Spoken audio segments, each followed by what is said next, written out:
की सूरत हाल के पेश नज़र बड़ी खबर सामने आई है। 18 जनवरी से जो मैट्रिक है, मैट्रिक से इंटर तक की जो क्लासेस हैं उनका बाकायदा आगाज़ होने जा रहा है और अब 1 फरवरी से जो पहली से 8वीं जमात की क्लासेस हैं उनका भी आगाज़ किया जाएगा। इसी हवाले से बात करेंगे। मेरे साथ मौजूद हैं, रहनुमा हैं ऑल सिंध पेरेंट एसोसिएशन के उमैर अहमद शेख साहब और मियाँ रिज़ाउर रहमान भी हमारे साथ मौजूद हैं जो कि प्रेसिडेंट हैं all Pakistan serving school association के। आप दोनों का बहुत शुक्रिया। उमैर साहब, आपसे गुफ्तगू का आगाज करना चाहूंगा। पेरेंट्स के क्या तहफ़्फ़ुज़ात हैं अब स्कूल्स खुलने के हवाले से?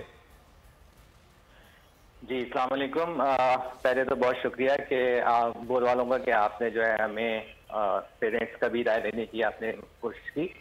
देखिए, इस हवाले से जिस वक्त स्कूल्स बंद हुए थे तो उस वक्त जो है सिचुएशन ये थी कि कोरोना के केसेस बहुत बढ़ रहे थे और जो गवर्नमेंट ने जो है वो एहतियाती तौर पे जो है स्कूल्स को बंद किया था। अभी भी सिचुएशन ये है कि जो है शहरों के अंदर और पूरे मुल्क में जो है वो केसेस काफ़ी बड़ी तादाद में है और अभी भी वो सिचुएशन नहीं आई है कि स्कूल्स को जो है वो खोला जाए।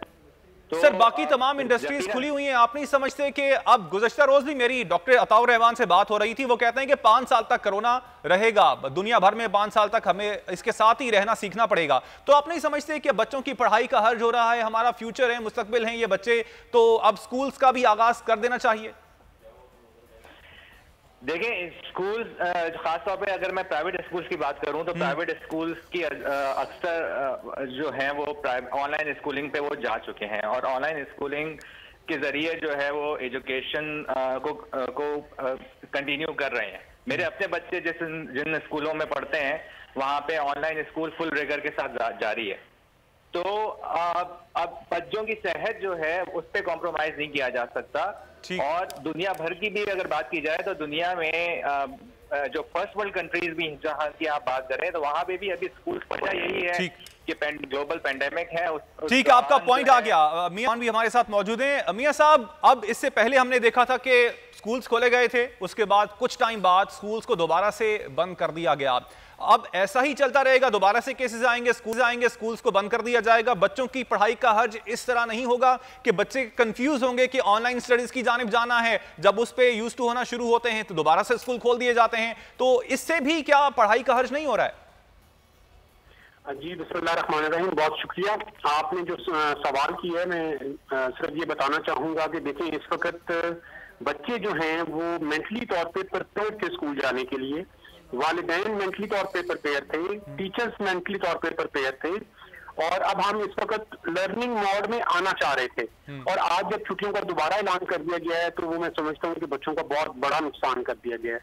आपने 9 महीने स्कूल बंद रखे, पूरी दुनिया में स्कूल खुले रहे, यूनिसेफ ने रिपोर्ट दी कि 4 करोड़ बच्चों का एजुकेशनल लॉस था। इसके अलावा बहुत सारे और आलमी इदारों ने रिपोर्ट दी कि बच्चों के ऊपर ये इफेक्ट नहीं करता, बच्चे स्कूलिंग जारी रख सकते हैं।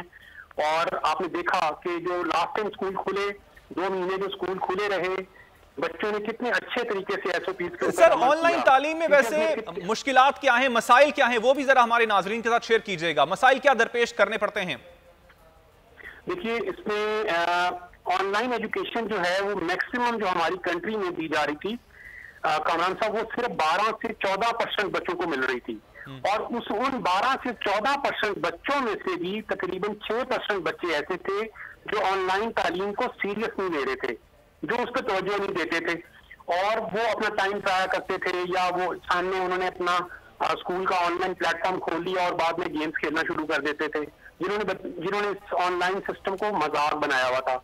तो मेरी गुजारिश ये है कि सिर्फ आज ऑनलाइन एजुकेशन से थोड़ा बेनिफिट मिल रहा था, 92% बच्चे जो हैं उनको बेनिफिट ही नहीं मिल रहा था। सब्सक्राइब करें और बेल दबाएं ताकि कोई खबर रह न जाए।